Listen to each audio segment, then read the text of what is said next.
शुरू करते हैं हम लोग।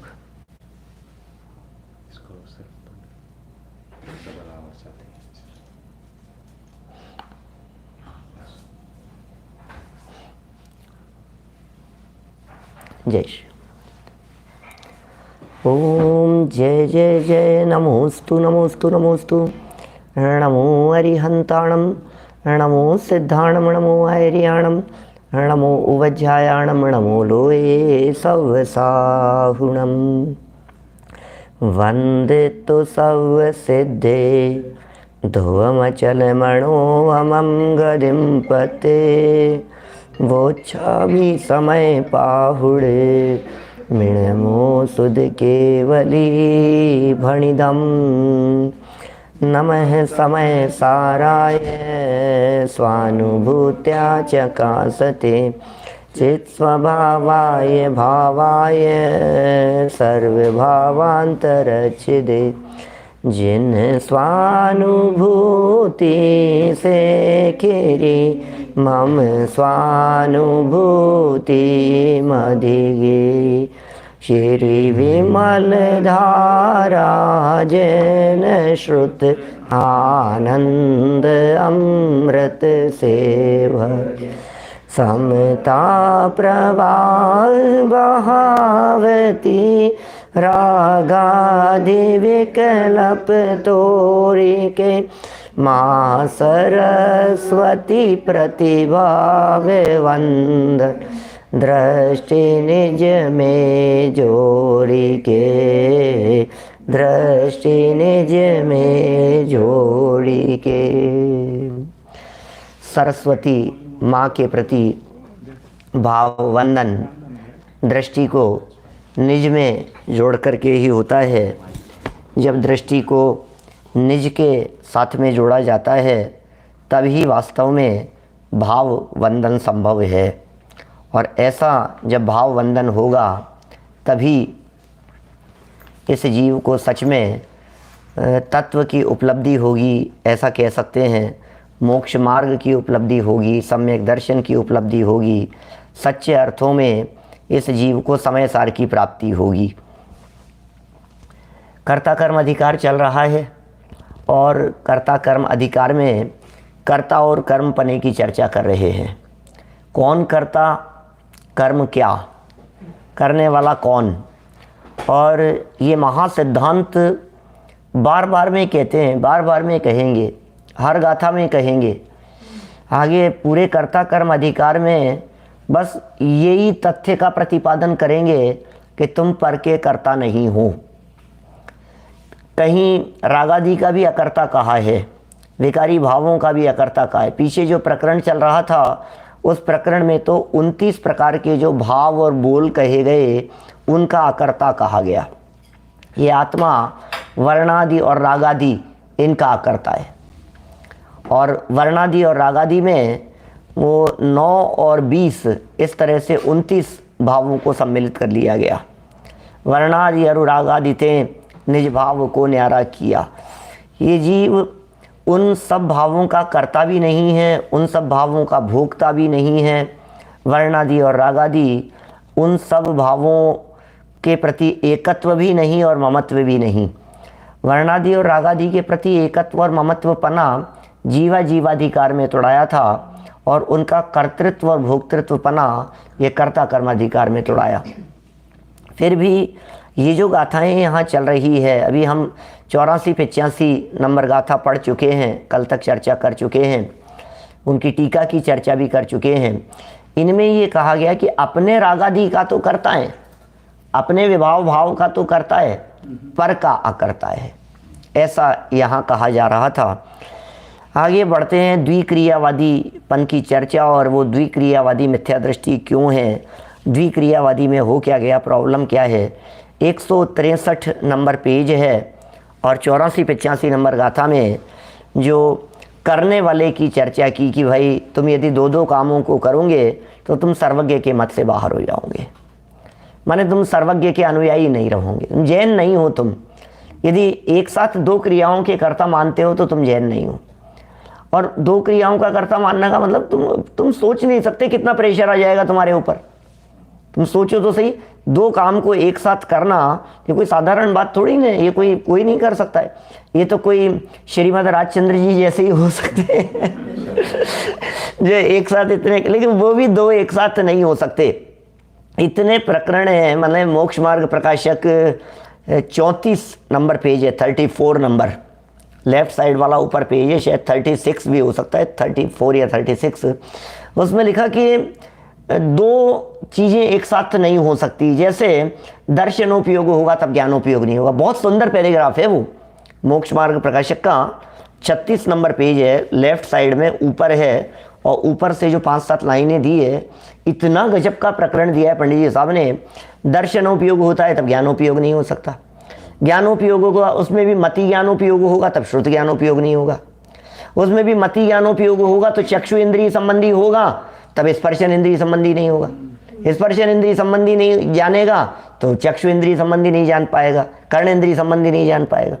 एक विषय में ही प्रवृत्ति होती है, उसमें भी जब स्पर्शन इंद्रिय संबंधी ज्ञान होगा 36 नंबर पेज पर, जब स्पर्शन इंद्रिय संबंधी होगा तब हल्केपन को जानता है, तब भारीपन को नहीं जान पाता। माने वो कितनी सूक्ष्मता है, हमें तो लगता है सब एक साथ, आप लोग सब बैठे हैं ना, सबको एक साथ देखा, किताब को देखा तो भाई अपन ने, तो इस ग्रंथ को देखा तो ये सब एक साथ देखा, पूरा पेज एक साथ दिख रहा है ना, तो पूरा पेज एक साथ दिख ही नहीं सकता है। इसमें दो कलर दिख रहे हैं, जैसे व्हाइट भी दिख रहा है और ब्लैक भी दिख रहा है, तो दो कलर एक साथ दिख रहे हैं कि नहीं? किसी कलरफुल चीज को देखा अपन ने तो कितने सारे कलर एक साथ दिख रहे हैं, तो नहीं, हो ही नहीं सकता ऐसा। दो चीजों को एक साथ ये जीव अलग अलग इंद्रियों के विषय को एक साथ जान सके, ऐसा संभव नहीं है, उसमें समय भेद है। जब जानने में भी समय भेद है, क्षयोपशम के आधार पर पांचों इंद्रियों के विषयों में जानने में समय भेद पड़ता है। जब आप सुन रहे हैं तब आप देख नहीं रहे हैं, जब आप देखते हैं तब आप सुन नहीं सकते। क्या बात कर रहे हो, हम तो आपको देख भी रहे हैं और सुन भी रहे हैं, एक साथ दो काम कर रहे हैं। बोले नहीं हो सकता, ऐसा नहीं हो सकता। छद्मस्त का ज्ञान एक समय में एक ही उपयोग में लगता है। केवली का होता है, केवली की तो बात ही अलग, केवली तो सब बातों को जानने वाले, यहाँ सब क्रम से ही होता है। और अभी ऐसी वस्तु स्थिति होने के बावजूद भी ये कहे कि मैं दो क्रियाओं को एक साथ करता हूँ, मैं सब कर लेता हूँ, तो बोले तुम जैन नहीं हो, शायद सर्वज्ञ के मत के बाहर हो। 85वीं गाथा में 163 नंबर पेज पे पढ़ रहा हूँ, नीचे अंतिम पंक्तियों में 85वीं गाथा में द्विक्रियावादी को मिथ्या दृष्टि बताया गया है, मिथ्या दृष्टि कहा गया है वहाँ। अब यह प्रश्न उपस्थित होता है कि द्विक्रियावादी मिथ्या दृष्टि क्यों है? आखिर वो द्विक्रियावादी है तो वो मिथ्या दृष्टि क्यों है? उसको मिथ्या दृष्टि क्यों कह रहे हो?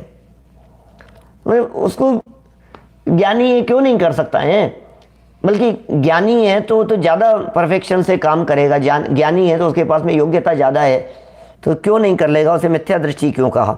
इस प्रश्न के उत्तर में ही 86वीं गाथा का जन्म हुआ है, जो गाथा इस प्रकार है। पहले गाथा पढ़ेंगे फिर पद्यानुवाद। जम्हादुअत भावम भोगल भावम च दो विकुवन्ति तेण दुमिच्छा दिट्टि दो क्रियावादिनो हुन्ति। यदि आत्मा जड़ भाव चेतन भाव दोनों को करे, तो आत्मा द्विक्रियावादी मिथ्या दृष्टि अवतरे। क्या कह रहे? यदि आत्मा जड़ भाव और चेतन भाव दोनों को करे, जड़ का भाव भी और चेतन का भाव, कि भाव तो किस में होते हैं? भाव तो चेतन में ही होते हैं। जड़ भी भाव करता है क्या? पुद्गल में भी भाव होते हैं क्या? भाई जब भी हम भावों की चर्चा करते हैं तो भाई आनंद, हमें तो यही लगता है भावों की चर्चा माने भाव तो जीव में ही होते हैं। राग द्वेष काम क्रोध आदि इन सबको भाव कहते हैं और जीव में होते हैं। फिर ये जड़ भाव कि हाँ जड़ में भी भाव हैं, वो भी उनका भाव है। वो भाव माने स्वभाव, उनका भाव, उनकी पर्यायों को भी यहाँ स्वभाव नहीं करके उसका अर्थ उनकी पर्यायें करेंगे, क्योंकि करने की बात चल रही है। स्वभाव में तो कुछ होता ही नहीं है, स्वभाव में तो कुछ किया ही नहीं जाता है। लेकिन जो पर्यायों का परिणमन हो रहा है, माने पानी की शीतलता रूप परिणमन, उसको यदि चेतन करने लगे, या अग्नि की का जो गर्म रूप परिणमन हो रहा है वो जड़ का परिणमन है, उस भाव को, और मेरे जो ज्ञान भाव हैं या रागादि भाव हैं, इन सबको यदि कोई आत्मा करे तो वह आत्मा द्विक्रियावादी मिथ्या दृष्टि होकर के अवतरित होगा। ये बात यहाँ कह रहे हैं। चलिए 164 नंबर पेज पर, क्योंकि बातें तो वही है जैसी हमने कल तक या पिछले दिनों में देखी है, इसलिए ज़्यादा समय नहीं लगाते हुए प्रकरण को अपन बढ़ेंगे आगे। उसी का समर्थन है। हाँ, उसी का समर्थन है, क्योंकि वे ऐसा मानते हैं कि आत्मा के भाव और पुद्गल के भाव दोनों को आत्मा करता है, इसलिए वे द्विक्रियावादी मिथ्या दृष्टि। कभी कभी मुझे ऐसा लगता है दो के भाव को एक वस्तु कैसे कर सकती है। जैसे जब पुद्गलों के भावों की चर्चा करते हैं तो हम ये कहते हैं अग्नि का अपना भाव है, पानी का अपना भाव है, सोने का अपना भाव है, नमक का अपना भाव है। अब नमक के खारेपन के भाव को क्या बूरा कर सकता है? बूरा जानते हैं आप लोग? शक्कर, शक्कर मतलब शक्कर का पाउडर बिल्कुल वाइट होता है। आप लोगों के क्या कहते हैं गुजराती में, क्या बोलते हैं उसको? गुरु खांडी, बुरू, बुरू। तो वो जो बूरा जो है, जो बूरा कहते हैं उसे हमारे यहाँ, तो वो और नमक देखने पर एक जैसा दिखते हैं, लेकिन दोनों के भाव अलग अलग हैं। अब एक वस्तु यदि दूसरे वस्तु के भाव को करने लगे, तो यदि घर में बुरा नहीं है मान लीजिए, तो हम ये कहेंगे बिल्कुल उस जैसा ही है, उसका काम उससे चला लो, क्या फर्क पड़ गया उसमें? तो क्या बूरे का काम नमक से चलाया जा सकता है? कि वो नमक बूरे का काम नहीं कर सकता है। इसी तरह से एक वस्तु दूसरे वस्तु का काम नहीं कर सकती। अब ये तो नमक बूरे का काम नहीं कर सकता है, ये एक बात हमने कही है। अब इसके आप 50 उदाहरण बना सकते हो इसी तरह के। कुर्ते का काम टी शर्ट से नहीं चलाया जा सकता है, टी शर्ट का काम पजामे से नहीं चलाया जा सकता है। माने जिस वस्तु का जो काम है वो उसी से होगा। लैपटॉप का काम गाड़ी से नहीं चला सकते आप। माने जो वस्तु जैसी है और जिस वस्तु का जो भाव है, जिस वस्तु का जैसा परिणमन होने की योग्यता है, उसका काम उसी से होगा, उसका काम दूसरे से नहीं हो सकता। चेतन चेतन का काम तो कर सकता है, चेतन अचेतन का काम नहीं कर सकता है। जैसे पेन का काम लैपटॉप से नहीं चलाया जा सकता, कॉपी का काम सोफे से नहीं चलाया जा सकता। सब ऊटपटांग चीजें हैं ना, मतलब एक। तो देखिए क्या कह रहे हैं यहाँ, इसी बात को यहाँ उदाहरण के माध्यम से समझाने का प्रयत्न करते हैं। इस गाथा में द्विक्रियावादी को परिभाषित किया है। Page number 164, 164 number page. मुझे 154 वहाँ वो PDF पुरानी है शायद आपके पास में। हाँ, क्योंकि पुरानी वाली PDF के बाद में जब नया दादा ने उसको वापस किया ना, तो उसमें कई लाइनें भी उन्होंने जोड़ी है और कुछ परिवर्तन भी किए हैं, तो वो नंबर भी उसमें परिवर्तित हो गए हैं। देखिए कहते हैं इस गाथा में द्विक्रियावादी को परिभाषित किया गया है। आत्मख्याति में इस गाथा के भाव को भी घड़े और कुम्हार के उदाहरण से के माध्यम से स्पष्ट किया गया है। घड़े और कुम्हार के उदाहरण के माध्यम से आत्मख्याति में इसे स्पष्ट किया गया है, जो इस प्रकार है। आत्मा के परिणाम को और पुद्गल के परिणाम को स्वयं आत्मा करता है। अरे नहीं मैं सब कर लूँगा ऐसा बोलता ही है। घमंड में इस तरह की बातें कहता है। नीचे घमंड शब्द का भी प्रयोग किया है, अभिमान शब्द का भी प्रयोग। मैं सब कर लूँगा, तुम चिंता मत करो, मैं ये भी कर लूँगा, ये भी कर लूँगा, मैं सब कर सकता हूँ। तो कह रहे हैं आत्मा को और आत्मा के परिणाम को और पुद्गल के परिणाम को स्वयं आत्मा करता है, ऐसा मानने वाले द्विक्रियावादी मिथ्या दृष्टि है। यह सिद्धांत है क्योंकि एक द्रव्य के द्वारा दो द्रव्यों के परिणाम किए गए प्रतिभासित नहीं होते। ऐसा जगत में हमारे को दिखाई ही नहीं दे सकता है। माने टेलर जो है वो इंजीनियर का काम नहीं कर सकता, बहुत बड़ा साइंटिस्ट है वो डॉक्टर का काम नहीं कर सकता। ये जगत में ये बातें अनुभूत बातें हैं, इसलिए कितना सरल कह दिया कि ये प्रतिभासित नहीं होता भैया। माने बहुत बड़ा इंजीनियर, सॉफ्टवेयर इंजीनियर हो और हम उससे कहें कि भाई थोड़ा सा सर दर्द हो रहा है, एक दवाई बता दो ना, तो कहेगा भाई मैं नहीं बतला सकता हूँ। ये इतने बड़े साइंटिस्ट हो आप, मैं छोटी सी बात पूछ रहा हूँ, कोई बड़ा ऑपरेशन की बात थोड़ी ना कर रहा हूँ, इतनी सी बात आप नहीं बतला सकते हो कि नहीं मेरा काम नहीं है, मैं नहीं बतला सकता हूँ। तो जिस तरह से कोई साइंटिस्ट डॉक्टर का काम नहीं कर सकता है, कोई डॉक्टर इंजीनियर का काम नहीं कर सकता है, कोई इंजीनियर प्रोफेसर का काम नहीं कर सकता है, कोई प्रोफेसर समझ लीजिए कोई और काम नहीं कर सकता है, घड़ा बनाने का काम नहीं कर सकता है। माने बड़ी बड़ी बिल्डिंग बनाने वाले इंजीनियर हो और उनसे कहे कि घड़ा बना दो, तो कहेंगे भैया मैं नहीं बना सकता। भैया इतने बड़े बड़े मकान बिल्डिंगें बनाते हो और इतना सा घड़ा नहीं बना सकते हो। तो ये आचार्य देव कह रहे हैं भैया तुम अनुभव कर रहे हो ना इन सब बातों का, प्रैक्टिकल समझ में आ रही है ना ये सारी बातें। तो जब सब बातें समझ में आ रही है तो फिर यहाँ क्यों अज्ञानी बन जाते हो। चेतन को चेतन का काम करने दो, जड़ का काम करने दो, दोनों काम न्यारे न्यारे हैं, दोनों के कर्ता न्यारे न्यारे हैं।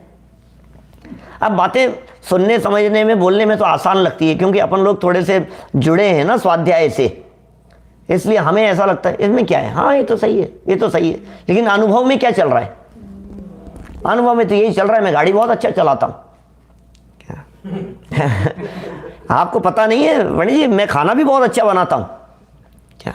अब खाना बनाना जड़ का काम है, गाड़ी चलना ये गाड़ी की योग्यताएं है, शरीर चलाना ये आप मैं बहुत मेंटेन करके चलता हूँ, वैसा ऐसे ही थोड़ी ना। आज मैं यदि आपको ऐसा दिख रहा हूँ, लोग देख करके कहते हैं आपकी उम्र तो वही 20 साल पहले जैसी थी वैसी दिखती है। तो मैं मेंटेन करके चल रहा हूँ, रोजाना एक्सरसाइज करता हूँ, मेंटेन करता हूँ, मॉर्निंग वॉक पर जाता हूँ, प्राणायाम करता हूँ, योगा करता हूँ, सब करता हूँ मैं। तो ये भाई तू कर ही नहीं सकता है। ये कहे मैं उपवास भी दे, टोडरमल जी ने लिखा है 7वें अध्याय में ऐसा कि मैं उपवास करता हूँ, मैं उपदेश देता हूँ और मैं जानता हूँ, सब क्रियाओं को एक दूसरे में मिला करके देखता है।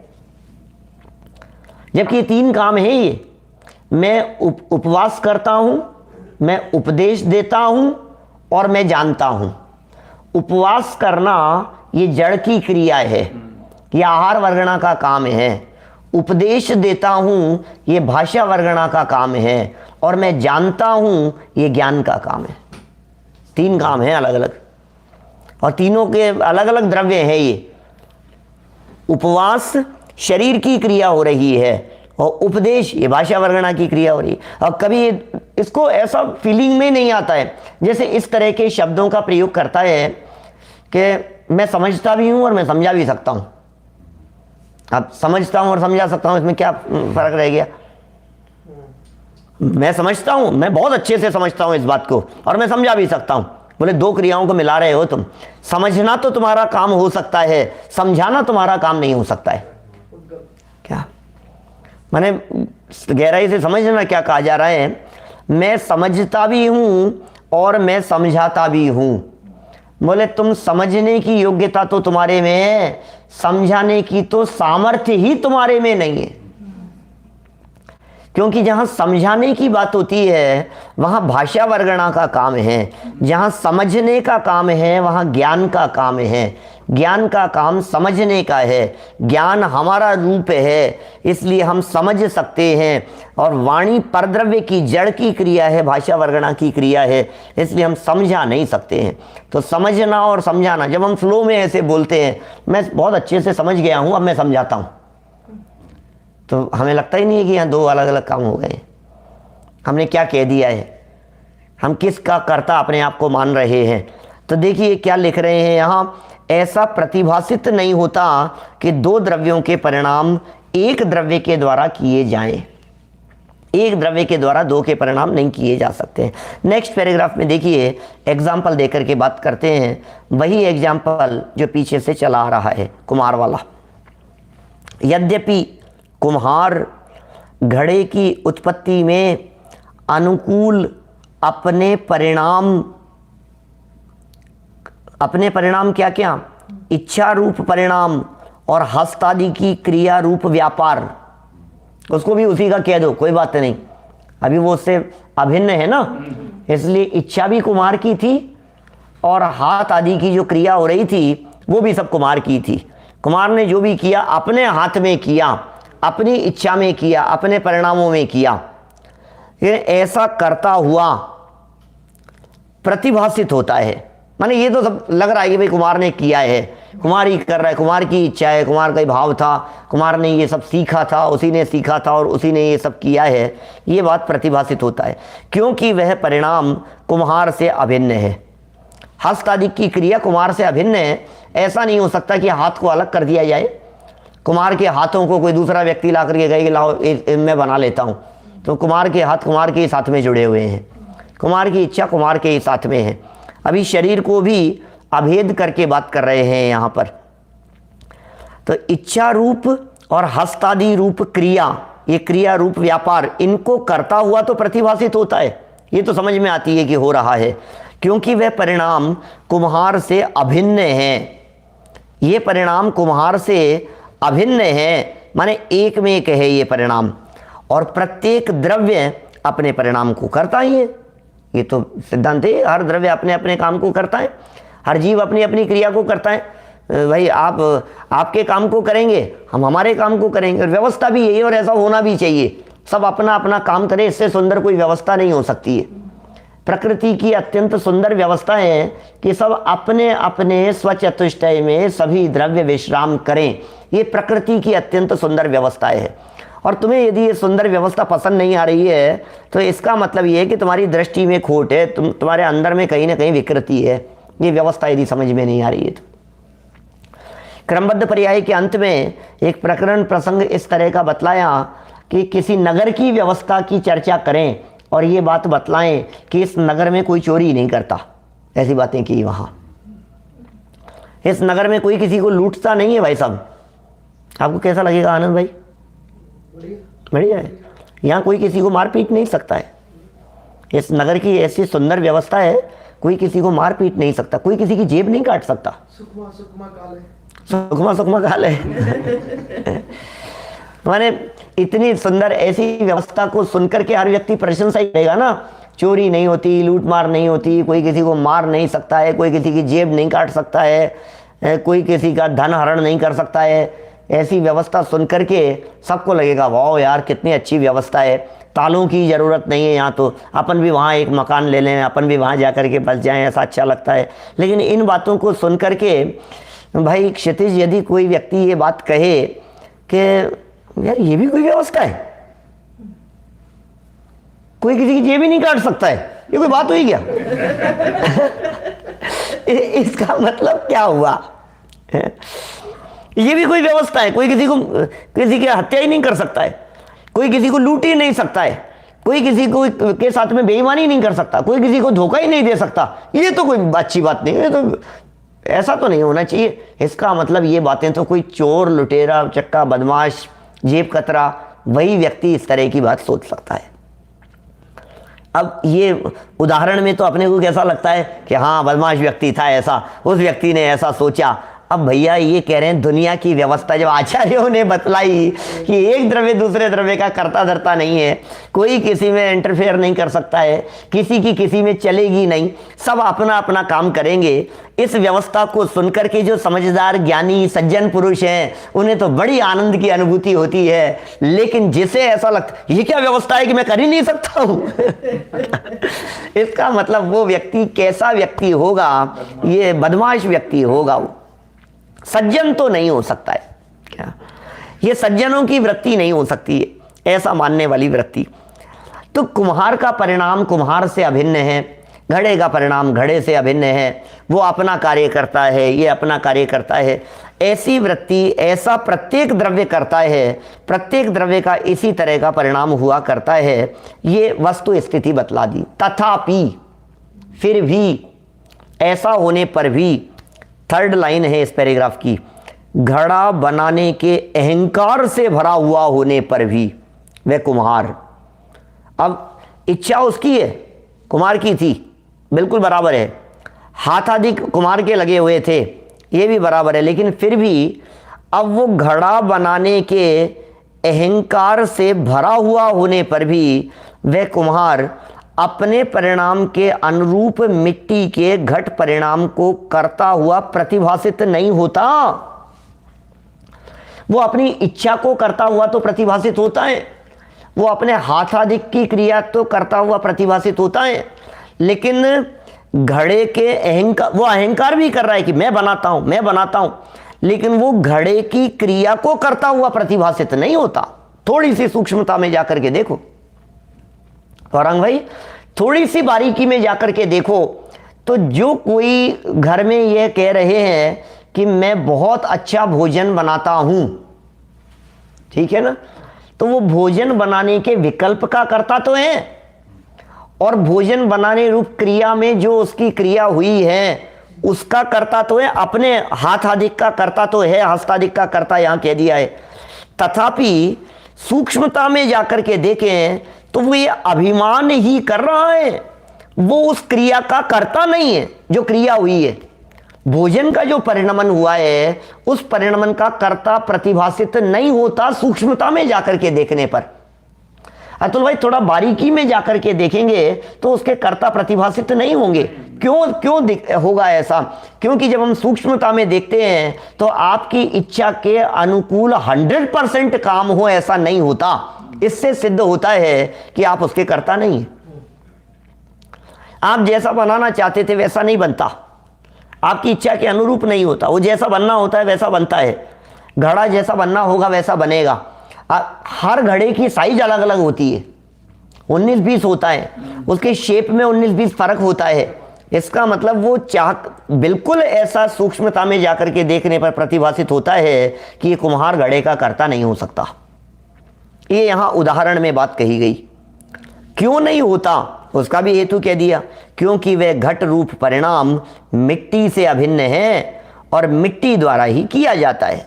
चौथी लाइन, 5वीं लाइन इस पैराग्राफ की, क्योंकि वह घट रूप परिणाम मिट्टी से अभिन्न है और मिट्टी द्वारा किया जाता है। घड़े का कर्ता तो मिट्टी है, मिट्टी से अभिन्न है, वो कुम्हार से अभिन्न नहीं हो सकती। उस घड़े रूप परिणाम को यदि कुम्हार से अभिन्न कर दिया जाए तो जब भी कुम्हार कहीं रोड पर निकल रहा होगा उसके साथ में घड़े चिपके हुए निकलेंगे। कुम्हार को यदि घड़े से अभिन्न मान लिया जाए, यदि ऐसा कह दिया जाए तो वो कुम्हार घड़े को छोड़ ही नहीं सकता कभी भी। भिन्न है ना, कितना स्पष्ट ख्याल में आ रहा है। जैसे हम इस शरीर को लेकर के इधर उधर घूमते हैं, जन्म से लेकर के मरण तक शरीर साथ में रहता है, इस तरह से गाड़ी हमारे साथ में नहीं रहती, इस तरह से घर हमारे साथ में नहीं रहता। तो इसलिए तो 12 भावना में 5वीं भावना में लिखा अन्यत्व भावना में तो प्रकट जुदे धन धामा। क्या बात कर रहे हो? अभी तो प्रकट ही अलग दिखाई दे रहे हैं, इनको कहाँ आप साथ में लेकर के चल रहे हो? आप गाड़ी लेकर के आए तो बाहर खड़ी करके अंदर आ गए, तो हमारे साथ साथ में तो नहीं है भाई। जहां देह अपनी नहीं तहां ने अपना कोय, घर संपत्ति तो पर प्रकट है, ये तो पर हैं और प्रकट ही अलग दिखाई दे रहे हैं। तुम कहां उनमें तन्मयता कर रहे हो? जहां देह अपनी नहीं तहां ने अपना कोय, जल पैज्यो जिय तन मेला, पे भिन्न भिन्न नहीं भेला, तो प्रकट जुदे धन धामा। जब शरीर हमारे से अलग है तो फिर ये वस्तुएं तो बिल्कुल स्पष्ट ही हमारे से अलग नजर आती है। ये कह रहे हैं कुम्हार मिट्टी के साथ में अभेद नहीं हो सकता, घड़ा मिट्टी के साथ में अभेद और तन्मय है, लेकिन कुम्हार की तन्मयता मिट्टी के साथ में नहीं हो सकती। देखिए और आगे इसी प्रकार बात आत्मा की करना है। इसी प्रकार आत्मा भी अज्ञान के कारण पुद्गल कर्म रूप परिणाम के अनुकूल, आत्मा भी अज्ञान के कारण, आत्मा की चर्चा कर रहे हैं, अज्ञान के कारण पुद्गल कर्म रूप परिणाम के अनुकूल निमित्त है ना, इसलिए अनुकूल कह करके पुकार रहे हैं। पुद्गल परिणाम के अनुकूल अपने परिणाम को करता हुआ, पुद्गल के परिणमन के अनुकूल अपने परिणमन को करता हुआ। ये साहब चावल बनेंगे या रोटी बनेगी, डोसे बनेंगे या इडली बनेगी, तो बोले उस पुद्गल परिणाम के अनुकूल मेरा परिणाम था। मैंने बनाने वाले की जो इच्छा थी, उसका जो विकल्प था, वो उस पुद्गल परिणाम के अनुकूल था। इच्छा हो रही थी इडली बनाने की, प्रवर्तन सारा किया इडली बनाने के अनुसार और बन गए डोसे, तो ऐसा नहीं हो सकता। तो वो जो परिणमन जो जगत में दिखाई दे रहा है, उसके अनुकूल ही इच्छा है। ऐसा नहीं हो सकता कि हम यहाँ समय सार पढ़ाने की इच्छा के अनुरूप विकल्प करके बैठे हैं और कुछ और हो जाए। ऐसा नहीं हो सकता कि हम मंदिर जाने की इच्छा से निकले और थिएटर पहुँच गए। ऐसा नहीं हो सकता, क्योंकि कार्य उनमें घना निमित्त नैमित्तिक संबंध है पुद्गल का परिणाम, कार्य पुद्गल में हो रहा है, परिणमन पुद्गल में हो रहा है, लेकिन उस पुद्गल के परिणमन में जीव की इच्छा और विकल्प भी जुड़ा हुआ है निमित्त नैमित्तिक संबंध से। अब चूंकि जीव की इच्छा और विकल्प जुड़ा हुआ है, इसलिए अज्ञान से ऐसा प्रतिभासित होता है कि मैंने किया। संबंध था निमित्त नैमित्तिक और मान लिया गया कि मेरे द्वारा किया गया है। देखो बड़ा सुंदर वाक्य है, आत्मा भी, थोड़ा वाक्य को थोड़ा सा गहराई से पढ़ेंगे अपन तो समझ में आएगी बात। आत्मा भी अज्ञान के कारण, आत्मा भी अज्ञान के कारण पुद्गल कर्म रूप परिणाम के अनुकूल, पुद्गल कर्म रूप परिणाम, इसका मतलब पुद्गल में जो भी परिणमन हो रहा है, शरीर की क्रियाएं जो कुछ भी हो रही है, उसके परिणाम के अनुकूल अपने परिणाम को करता हुआ प्रतिभासित हो।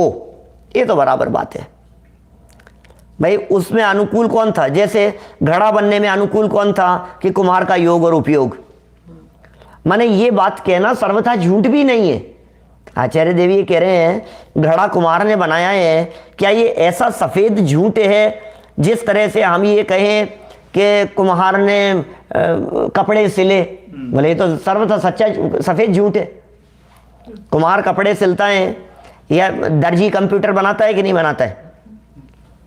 दर्जी ने कंप्यूटर बनाया तो ये तो सफेद झूठ है, लेकिन कुम्हार ने घड़ा बनाया, ये ऐसा सफेद झूठ नहीं है। क्यों नहीं है? क्योंकि घड़ा बनने में कुम्हार का योग और उपयोग ये दोनों लगा हुआ है। योग मन वचन का है, उपयोग उसके ज्ञान का परिणमन। तो कुम्हार का योग और कुम्हार का ही उपयोग, कुम्हार का ही योग कहेंगे व्यवहार से। तो चूंकि कुम्हार का ही योग उपयोग लगा, इसलिए निमित्त की प्रधानता से व्यवहार ने जब कथन करता है तो ये कहेगा कुम्हार ने ही बनाया, ऐसा ही कहा जाएगा। लेकिन घड़ा बनने की इस क्रिया को कुम्हार का कहने के बावजूद भी सच्चाई तो यह है कि वो अपने ही परिणाम का करता था, घड़े का करता नहीं था। इसी तरह से अज्ञान के कारण पुद्गल कर्म रूप परिणाम के अनुकूल अपने परिणाम को करता हुआ प्रतिभासित हो, क्योंकि वह परिणाम आत्मा से अभिन्न है और प्रत्येक द्रव्य अपने परिणाम को करता है। सबके अपने परिणाम होते हैं, किंतु पुद्गल के परिणाम को करने के अहंकार से भरा हुआ प्रतिभासित ना हो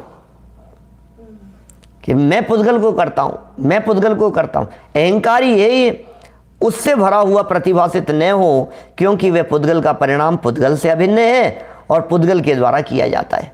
बस आपको इस बारीकी को देखना पड़ेगा कि ये रोटी जली क्यों? क्योंकि रोटी के जलने की क्रिया का कर्ता रोटी ही है, हम नहीं है। वो स्वतंत्र है वो परिणमन कि किसने किया, कि हमारा किया हुआ नहीं है। पदार्थों के स्वतंत्र परिणमन को देखो तो आपको ये बात ख्याल में आ जाएगी।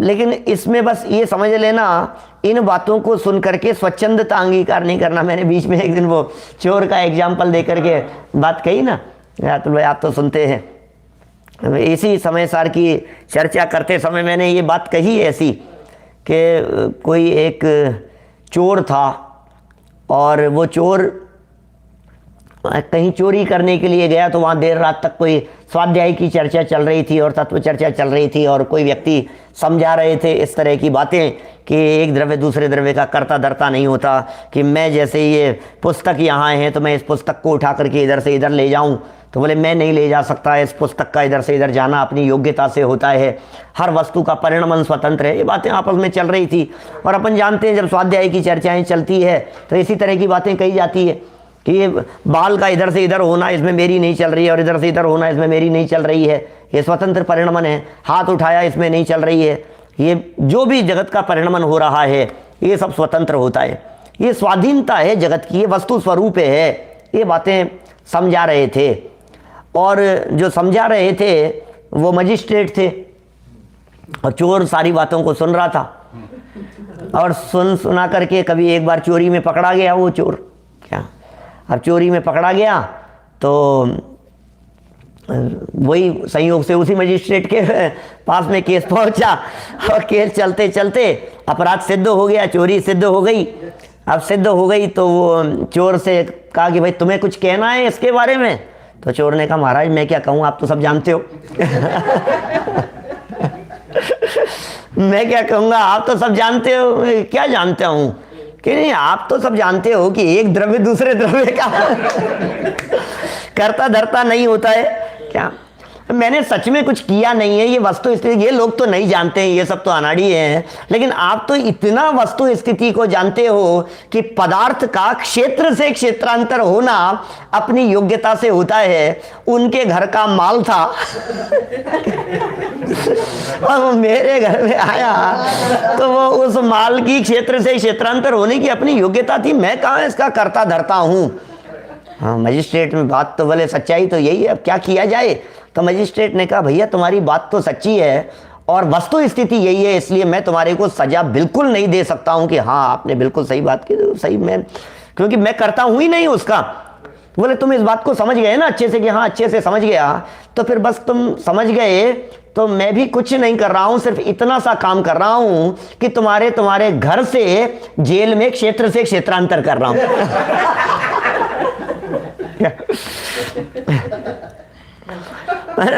मैंने कहा कुछ किया है, कुछ नहीं करेंगे, तुम्हारे साथ से कुछ नहीं होगा, क्षेत्र से क्षेत्रांतर हो जाओगे। अरे भाई तुम्हारा ही योग लगाए उस चोरी करने में, तुम ऐसा नहीं कह सकते हो कि मैं क्या करूं। तुम्हारा ही उपयोग लगाए, तुम उससे फ्री नहीं हो सकते हो।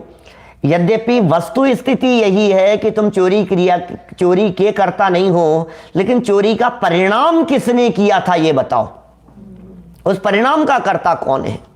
क्या चोरी की जो क्रिया संपन्न हुई है उसका कर्ता कौन है ये बतलाओ। घड़ा बनाने का कर्ता कुम्हार नहीं है, ये वस्तु स्थिति है, लेकिन उसके बावजूद भी जब घड़ा बन रहा था तो योग और उपयोग किसका लग रहा था कि कुम्हार का। तो कुम्हार ही उसका कर्ता व्यवहार से कहा जाता है। लेकिन ऐसा व्यवहार होने पर भी यदि कुम्हार इस अभिमान से ग्रस्त हो कि मैं घड़ा बनाता हूं, तो आचार्य देव कह रहे हैं कि तुम जानने के भी करता हो और घड़ा बनाने के भी करता हो। ये दो बातें स्वीकार करना ये तुम्हारी मिथ्या दृष्टि का परिचायक है, तुम्हारी दृष्टि मिथ्या है। लेकिन अनजाने में कर दे तो क्या चीज कर दे? चोरी? घड़ा अनजाने में कर दे, ऐसा है चोरी अनजाने में घड़ा कर दे। जाने में कैसे होगा? सोच रहा है कुछ हाँ कभी कभी ऐसा होता होगा। ये आनंद भाई ये जो इधर से उधर जो करते हैं ना ये लैपटॉप पर, ये अनजाने में नींदों में होते हैं और कुछ हो जाता है इधर से उधर ऐसा। अरे उसमें भी लग रही है आपकी क्रिया, आपका योग उपयोग क्या उसके बिना है ना। और यदि और देखिए ये बात भी सच है कि जहां हमारा योग उपयोग नहीं लग रहा होता है हम उसके कर्ता नहीं बनते, अपने आप को उसका कर्ता नहीं कहते। जैसे बस में चलते हुए, लोकल ट्रेन में चलते हुए किसी को धक्का लगा, सामने वाले ने कहा धक्का क्यों दिया तुमने? मैंने दिया नहीं, लग गया। क्यों? क्योंकि आपकी इच्छा नहीं थी, आपका विकल्प नहीं था, धक्का लगाने का आपका परिणाम नहीं था। तुमने रोटी क्यों जला दी? आज ये जल गई, जलाई नहीं। पूरे दुनिया में मैं ऐसे 100 उदाहरण अभी आपके सामने खड़े कर सकता हूं। क्या आपने ये अतुल भाई नई गाड़ी खरीदी आपने और ये उसको क्यों भिड़ा दी? कि नहीं भिड़ाई नहीं, भिड़ गई। क्या जहां दुनिया भर में इच्छा के प्रतिकूल कार्य दिखाई देगा, सब जगह पर लगा करके देखिए, तुमने ये दूध क्यों ढोल दिया, ढुल गया क्यों? क्योंकि मेरी इच्छा नहीं थी, मैं नहीं चाहता था उसको ढोलना। मैंने तो उसको जब हाथ एकदम झटका लगा तो मैंने तो कोशिश बहुत की कि वो नहीं गिरे, लेकिन फिर भी गिर गया। तुमने कोरोना क्यों कर लिया, तुमने तबीयत क्यों बिगाड़ ली? सब जगह पर लगाओ ना। आपने यार अभी से आपकी उम्र इतनी नहीं, आपने बाल क्यों सफेद कर लिए? मैं किए नहीं, मैं तो सोचा था क्या आपने ऐसा क्यों कर लिया? तो सब जगह पर ये बात लागू होगी।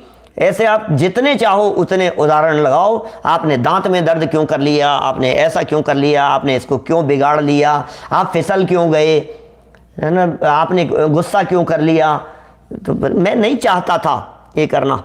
आज तो डोसे आपने बहुत ही बिगाड़ लिए, क्यों बिगाड़ लिए आपने? बिगाड़े नहीं, बिगड़ गए। सब जगह पर ऐसी भाषा कहेगा, तुरंत पलट करके कहेगा। अच्छा होता है तो कहता है मैंने किया, और अच्छा नहीं होता है तो कहता है बिगड़ गया। तो इसीलिए आचार्य देव कह रहे हैं कि भैया ये चले, ऐसा नहीं चलेगा। माने या तो तुम दोनों क्रियाओं के कर्ता हो या फिर दोनों के ही अकर्ता बनो। यदि तुम सच में अकर्ता हो तो दोनों के अकर्ता हो, और कर्ता हो तो फिर कर्ता ही मानो। फिर तो तुम अच्छे और बुरे दोनों के कर्ता मानो। तो वस्तु स्थिति में ये कह रहे हैं दो क्रियाएं हैं, दो द्रव्य अलग अलग हैं, दोनों के काम अलग अलग हैं, दोनों का नेचर अलग अलग है, दोनों का स्वभाव अलग अलग है, दोनों का परिणमन अलग अलग है। तो एक द्रव्य दूसरे द्रव्य के काम में कुछ भी हस्तक्षेप करे, ऐसा नहीं हो सकता है। सब्जी बनी है तो सब्जी बनने में उस सब्जी में जितने मसाले मिले हैं उसमें नमक अपना ही काम कर रहा है, मिले हुए में उसमें मिर्च अपना ही काम कर रही है। माने ऐसा नहीं हो सकता कि वो उसका काम कर ले। और लेकिन कभी कभी टेक्निक आप लोग जानते हैं कि भाई मिर्च तेज हो गई है तो एक काम करो, इसमें थोड़ा सा नींबू मिला लो तो मिर्च थोड़ा सा कम लगेगी, ऐसा पता नहीं क्या क्या जो इसमें थोड़ा सा नमक ज़्यादा हो गया है तो एक काम करो, थोड़ा सा पानी मिला लो, इसमें ये हो गया है तो ऐसा कर लो, तो वो उसका काम आपके अनुभव में नहीं आ रहा है, आप उस चीज़ को पकड़ नहीं पा रहे हैं। लेकिन द्रव्य अपना अपना काम करता है, एक दूसरे का काम नहीं कर सकता। किसी का काम किसी और के माध्यम से नहीं हो सकता। बोलचाल की भाषा में, व्यवहार में, कहने में हम इस तरह की बातें भले ही कहते रहें, हमने बहुत काम किया, इनका भी कर लिया और अपना भी कर लिया, नहीं हो सकता। आप दूसरे का काम करेंगे तो दूसरा फ्री हो जाएगा, वो क्या करेगा? वो निष्क्रिय हो जाएगा। चेतन अचेतन के काम को करे तो अचेतन क्या करेगा? अच्छा, आप मोबाइल चलाते हैं कि नहीं? मैं चलाता हूं मोबाइल, तो आप मोबाइल चलाते हैं तो फिर मोबाइल क्या करता है? माने वो जो फंक्शन है, जो उसमें फीड है, जो उस मोबाइल की क्वालिटी है, फिर वो अपना काम करेगा ना। कभी कभी ऐसा भी होता है कि जब आप लैपटॉप में कुछ कर रहे होते हैं और कुछ सर्कल घूमने लगता है तो आप कहते हैं थामो, क्या इट्स वर्किंग, क्या वर्क इन प्रोसेस, चल रहा है, कुछ ना कुछ प्रोसेस चल रहा है, प्रोसेस। तो आप करो ना कि नहीं मैं नहीं कर सकता, वो कर रहा है। देखो अभी 30% हो गया, अभी 35% हो गया कि तुम कर रहे हो कि वो कर रहा है, कि नहीं वो कर रहा है, तो वो लैपटॉप अपना काम कर रहा है, क्या वो इंस्टॉलिंग हो रही है उसमें, वो अपना काम कर रहा है। तो आप तो कह रहे हो कि मैं इंस्टॉल करता हूं, और भी कह रहे हो कि वो कर रहा है। माने बारीकी में जाकर के देखने पर हमें स्पष्ट ख्याल में आता है कि हम नहीं कर रहे हैं, लैपटॉप अपना काम कर रहा है। वो लोग कर रहा है कि नहीं, इसमें जो टाइम बदल रहा है, इसका जो परिणमन हो रहा है, ये आप बदलते हो मोबाइल में अपना टाइम कभी सेट करते हो? तो कैसे बदल रहा है? मोबाइल अपना काम कर रहा है, घड़ी अपना काम कर रही है, शरीर अपना काम कर रहा है। सो यही बातें यहाँ कही गई है। देखिए, अहंकार से भरा हुआ प्रतिभासित न हो, क्योंकि वह पुद्गल का परिणाम पुद्गल से अभिन्न है, पुद्गल के द्वारा किया जाता है। ओहो, क्या जगत का स्वरूप बतला रहे हैं। पुद्गल का परिणाम पुद्गल से अभिन्न है और पुद्गल के द्वारा ही किया जाता है। ये बातें चोट पड़नी चाहिए हमारे दिमाग पर, बार बार चोट पड़नी चाहिए। क्योंकि पीछे कहा था, कल अपने गाथाएं पढ़ी थी, उसकी टीका में अमृत चंद्राचार्य देव ने कहा था, अनादि का रूढ़ व्यवहार है, क्या करो। इतना गहरे संस्कार कर्तृत्व के बैठे हुए हैं, रोज इन बातों को सुनते हुए भी, बारंबार इन बातों को सुनते हुए भी, फिर बात वही आती है अंदर से, मैंने किया, तुमने ऐसा क्यों कर दिया, दोषारोपण करने की बुद्धि निकलती है। यदि इन बातों को गहराई से समझ करके अपनी day to day routine life के अंदर भी यदि अप्लाई किया जाए तो दोषारोपण की बुद्धि निकल जाती है। आप किसी पर ब्लेम नहीं कर सकते हो, कितनी स्मूथ चलेगी आपकी लाइफ। आप किसी से झगड़ेंगे नहीं, विवाद नहीं करेंगे, आपको क्रोध का परिणाम नहीं आएगा, आप किसी के ऊपर नाराज नहीं होंगे, क्योंकि आपको लगेगा कि होता स्वयं जगत परिणाम, ये क्या करे, इसका कर्तृत्व है ही नहीं उसमें। किसी व्यक्ति के द्वारा अपशब्द कहने पर भी, गाली दिए जाने पर भी आपको यदि सच में तत्वज्ञान और वेद ज्ञान के प्रभाव से ये बात समझ में आती है कि भाषा वर्गणा का परिणाम था, इसका कर्तृत्व नहीं है, अब बोलो आपको फिर कैसे गुस्सा आएगा। ये इस लेवल पर सोच सकते हैं क्या हम? आपने कुछ भी बुरा भला कहा हमारे बारे में और हमने इन कानों से उन बातों को सुन करके ये समझ लिया, अरे ये क्या करे, मेरे अपयश कीर्ति कर्म का उदय और इसके भाषा वर्णना का परिणमन, ये दोनों का जब ऐसा योग बनता है ना, अपयश कीर्ति कर्म का उदय वो मेरा है और भाषा वर्णना का परिणमन सामने वाले का है, जब इन दोनों का कॉम्बिनेशन मिलेगा तो ये परिस्थिति बनी है। मेरे अंदर में अपयश कीर्ति कर्म का उदय नहीं होता तो उसकी भाषा का योग भी ऐसा नहीं बनता। परस्पर में संबंध है ना इस तरह का, तो अकेले उसका कर्तृत्व क्यों मैं उसके ऊपर दोषारोपण कर रहा हूं, उसने ऐसा कह दिया, उसने मेरी निंदा कर दी, उसने मेरी बुराई कर दी, उदय, और वो भी उदय का तो निमित्त मेरा खुद का चल रहा है अंदर का। तो इन बातों को समझने से कि पुद्गल के परिणाम से पुद्गल अभिन्न होता है और पुद्गल के परिणाम से पुद्गल अभिन्न होता है, इस बात को जान लेने पर ज्ञानी आनंदित रहता है। और पुद्गल के परिणाम से जब ये जीव अभिन्न होने की चेष्टा करता है तो अपना सर फोड़ता है कि ऐसा क्यों हो गया, ऐसा क्यों हो गया, इसने ऐसा कह दिया, मैं इतनी टेंशन हो रही है मेरे को, उसने ऐसा कह दिया मेरे से, रात भर नींद नहीं आई मेरे को, कि तुम उस पुद्गल के परिणाम से अभिन्न क्यों हो रहे हो ये बताओ। यदि तुम उस पुद्गल के परिणाम से अभिन्न होते रहोगे, अपने आप को उस पुद्गल के परिणाम से अभिन्न अनुभव करोगे तो तकलीफ रहेगी तुम्हारे को। पुद्गल के परिणाम से पुद्गल अभिन्न होता है, जीव जीव के परिणाम से अभिन्न होता है।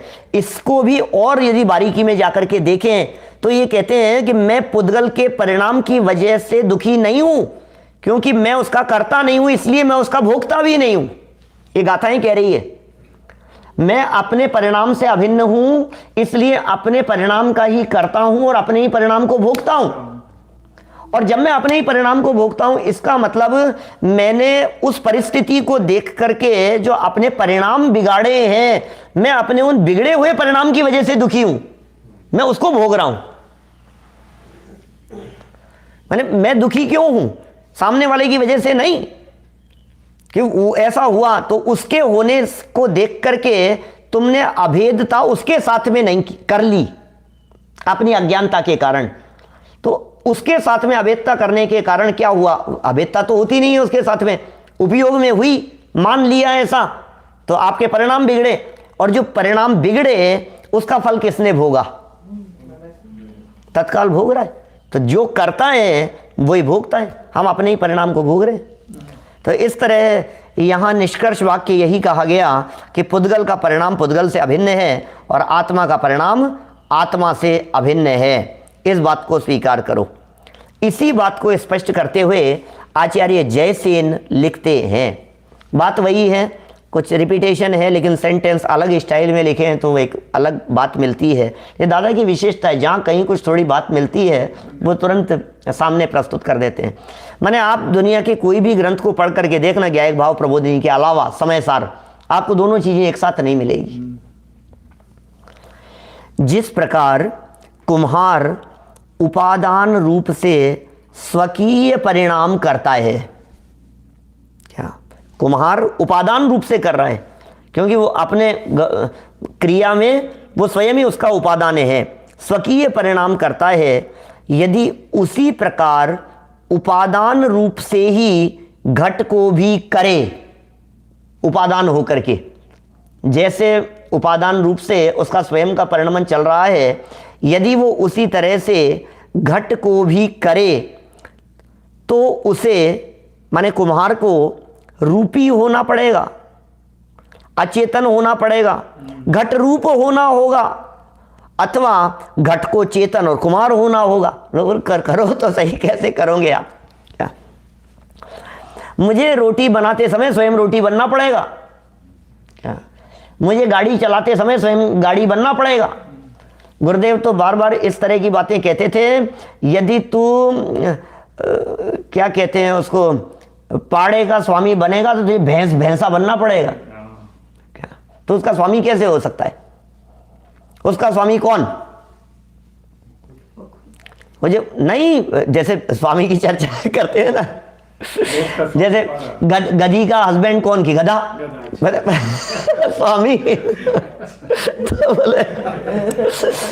बोले ये मेरा है, तो बोले तुम यदि इसके स्वामी हो तो तुम्हें पाड़ा बनना, तुम्हें भैंसा बनना पड़ेगा, ऐसा कहते थे। तुम कैसे उसके स्वामी हो जाओगे? उस जाति का होना पड़ेगा ना उसका स्वामी होने के लिए। माने जो जिस जाति का है, माने गाय का स्वामी होने के लिए आपको बैल बनना पड़ेगा, क्योंकि गाय का स्वामी बैल होगा, गाय की जाति का होगा, वही तो उसका स्वामी होगा। तो तुम पुद्गल का स्वामी बनने के लिए पुद्गल बनना पड़ेगा, जड़ का स्वामी होने के लिए जड़ बनना पड़ेगा। कुम्हार का यदि वास्तव में उपादान रूप से मिट्टी होवे तो फिर कुम्हार घड़े बनाते बनाते धीरे धीरे करके कुम्हार ही खत्म हो जाए। यदि कुम्हार में से घड़े बनने लग जाएं तो धीरे धीरे करके कुम्हार खत्म होता चला जाएगा। ये क्या हुआ कि थोड़ा सा घड़ा बन गया, थोड़ा सा घड़ा बन गया। जैसे ऐसा होता है ना, मिट्टी में से घड़ा बनाया, तो जो मिट्टी घड़े का उपादान है तो उस मिट्टी के पिंड में से मिट्टी कम होती जाती है जब वो घड़ा बनता जाता है। तो मिट्टी का पिंड था, उससे घड़ा बन रहा है, तो जैसे जैसे घड़ा बनता जा रहा है वो मिट्टी कम होती जा रही है।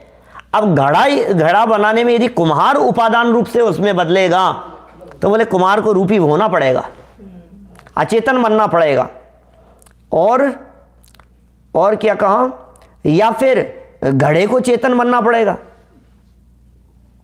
कुम्हार होना पड़ेगा, घड़ा कुम्हार हो जाए या कुम्हार घड़ा हो जाए। इसी प्रकार यदि जीव भी उपादान रूप से पुद्गल कर्म को करे, ये उपादान रूप से कह करके कहना चाह रहे हैं, निमित्त रूप से हमें स्वीकार है, हमें बिल्कुल स्वीकार है निमित्त रूप से, हमें कोई ऑब्जेक्शन नहीं है। आप बराबर निमित्त को निमित्त पने स्वीकार करो, लेकिन निमित्त की बात कहते ही इसके दिमाग में कर्तृत्व का अहंकार चढ़ जाता है। क्या करें, ऐसे घने संस्कार हैं। इसी प्रकार यदि जीव भी उपादान रूप से पुद्गल कर्म को करे तो जीव को अचेतन पुद्गल अथवा पुद्गल कर्म को चेतन जीव होना पड़ेगा। या तो वो ऐसा हो जाए या ये वो हो जाए, अदरवाइज नहीं हो सकता है, एक दूसरे रूप होना पड़ेगा। आप दुनिया की किसी भी क्रिया में इन सब बातों को लगा करके देखेंगे तो बातें आपको ऐसी समझ में आ जाएंगी। मतलब हमें आपसे मिलना है तो आपके घर आना पड़ेगा या आप हमारे घर आओ, तभी तो होगा ना ऐसा। तो मुझे उसका काम करना है, मुझे आपका काम करना है मान लीजिए, तो मुझे आपका काम करने के लिए क्या करना पड़ेगा? आपके पास जाना पड़ेगा या आपको मेरे पास आना पड़ेगा, तभी तो आपका काम हो सकेगा। अभी आटे का काम करने के लिए, आटे की रोटी बनाने के लिए आटे के पास जाना पड़ेगा, तो आटे को मेरे पास में आना पड़ेगा, तो आटे रूप होना पड़ेगा, तब आटे की रोटी आप बना सकते हो, अदरवाइज नहीं कर सकते हो।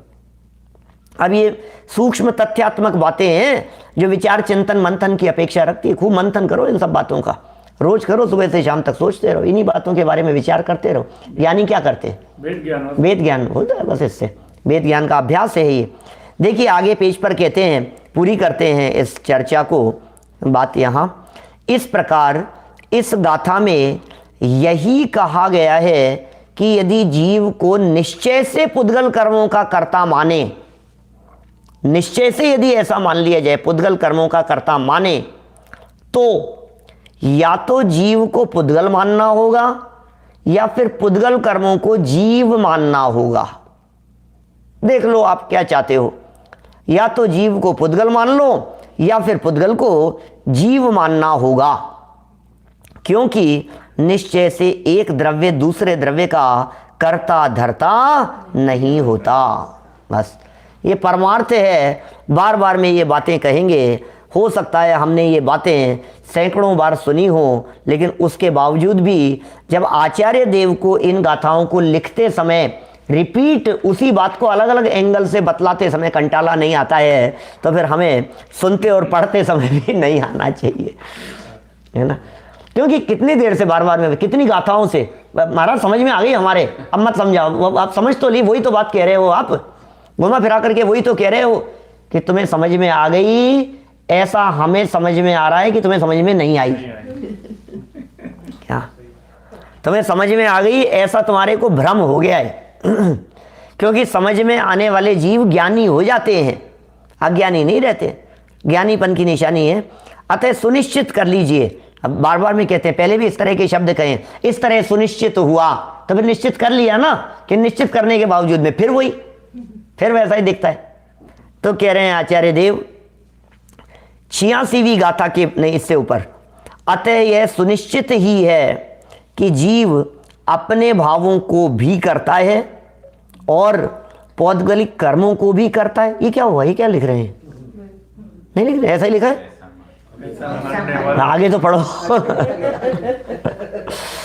अतः यह सुनिश्चित ही है कि जीव अपने भावों को भी करता है और पौद्गलिक कर्मों को भी करता है, ऐसा मानने वाले द्विक्रियावादी हैं, इस कारण वे मिथ्या दृष्टि ही हैं।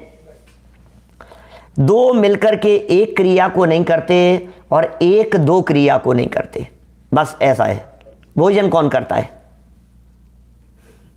शरीर, आपने सिखाया इसको। शरीर। भोजन का करता कौन, भाव से मैं, भोजन ग्रहण करने का करता कौन, भाव, आत्मा। भाव से मैं, बाकी आहार वगैरह। आहार वगैरह तो शरीर कर रहा है भोजन। शरीर यदि भोजन करता है तो डेथ हो जाने पर, अब वो थाली लगाई थी हमने और इसमें डेथ हो गई, तो अरे यार ये मर गए, भाई मर गए, अरे तो भोजन तो करके जाते, कि अभी करा दो। भूखे ही चले गए।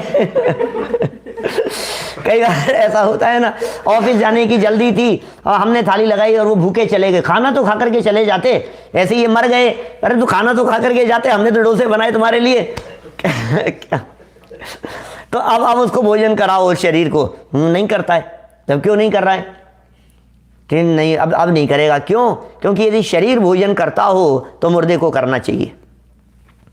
तो अब क्यों नहीं कर रहा है, कि वो जो करने वाला था ना वो तो गया, वो तो मर गया। क्या अच्छा वो मर गया, तो कौन करता था, कि आत्मा, कि आत्मा यदि करने की क्रिया का करता है ऐसा माना जाए तो फिर सिद्ध भगवान को भी करना चाहिए। तो जब ये ऐसे तर्क दिए जाते हैं तो सामने वाला ये कहता है, पंडित जी शरीर और आत्मा दोनों मिलके करते हैं। अकेला आत्मा भी नहीं करता, अकेला शरीर भी नहीं करता। तो वो द्विक्रियावादी मिथ्या दृष्टि है ऐसा जीव। शरीर और आत्मा दोनों को मिलकर के यदि आप ये कह रहे हो तो फिर आप द्विक्रियावादी मिथ्या, तो दिख रहा है ना हमारे को साफ साफ, हमें दिख तो रहा है कि आत्मा होगा और शरीर भी होगा, और आत्मा और शरीर मिलकर के जब ये काम करेगा तो फिर भोजन ग्रहण करने में आएगा। अकेला शरीर नहीं कर सकता और शुद्ध आत्मा नहीं कर सकता है, दोनों ने मिलकर के किया। कि आप गलत फहमी में हैं, वो एक काम नहीं है, भोजन करने में दो काम है। एक भोजन करने का विकल्प, भोजन करने का ज्ञान, और एक भोजन के परिणमन रूप क्रिया, ये दो अलग अलग काम है। इसमें जड़ का अलग काम है और चेतन का अलग काम है। भोजन के परिणमन रूप जो क्रिया है ये जड़ का काम है, वो जड़ कर रहा है, और उसके जो ज्ञान और इच्छा और विकल्प ये चेतन का काम है, ये चेतन कर रहा है, और दोनों अपना अपना काम करते हैं। तो ये क्रिया आपको एक जैसी दिखाई देती है, ये क्रिया होती हुई दिखाई देती है। तो इस तरह उसे मिथ्या दृष्टि कहा गया है। 86वीं गाथा के बाद आचार्य जैसे इनकी तात्पर्य वृत्ति में एक गाथा प्राप्त होती है जो आत्मख्याति में नहीं है। वह गाथा मूलतः इस प्रकार है, पढ़ लें क्या, 2 मिनट लगेगी इस गाथा को पढ़ने में।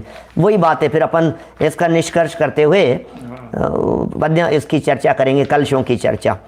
पोगल कमण में तम जय आधा कुण दियपणो भावम, पोगल कमण में तम तह वेद दियपणो भावम, पुद्गल कर्म के निमित्त से निज भाव जिय आत्म करे, बस उस तरह ही आत्मा निज भाव का वेदन करे। जिस प्रकार पुद्गल कर्म के निमित्त से अपने आत्मा में होने वाले विकारी भावों का कर्ता आत्मा है, उसी प्रकार पुद्गल कर्म के निमित्त से होने वाले विकारी भावों का भोक्ता भी यह आत्मा ही है। कर्ता भी आत्मा ही है और भोक्ता भी आत्मा ही है। इस गाथा में मात्र इतनी ही बात कही गई है कि जिस प्रकार आत्मा रागादि भावों का कर्ता है, उसी प्रकार वह उनका भोक्ता भी है, किंतु पर का कर्ता भोक्ता वह कदापि नहीं है। इस प्रकार यह एक प्रकरण समाप्त होता है। ये कर्ता भोक्तापन का जो प्रकरण था ये यहाँ संपन्न होता है। द्विक्रियावादीपन की जो चर्चा थी वो यहाँ समाप्त होती है। और इसका समापन करते हुए अब अमृत चंद्राचार्य देव ने 6 कलश लिखे हैं, उनमें से 4 शुरू में दे रहे हैं, फिर 2 आगामी गाथाओं के उत्थानिका स्वरूप होंगे, उन्हें कहेंगे। तो कल अपन इन कलशों की चर्चा प्रारंभ करेंगे। अभी की बात करें। निज निधि निज में बताई, यह अनंत उपकार है, उसके लिए जिन वाणी माँ को वंदना शत बार है, वंदना शत बार।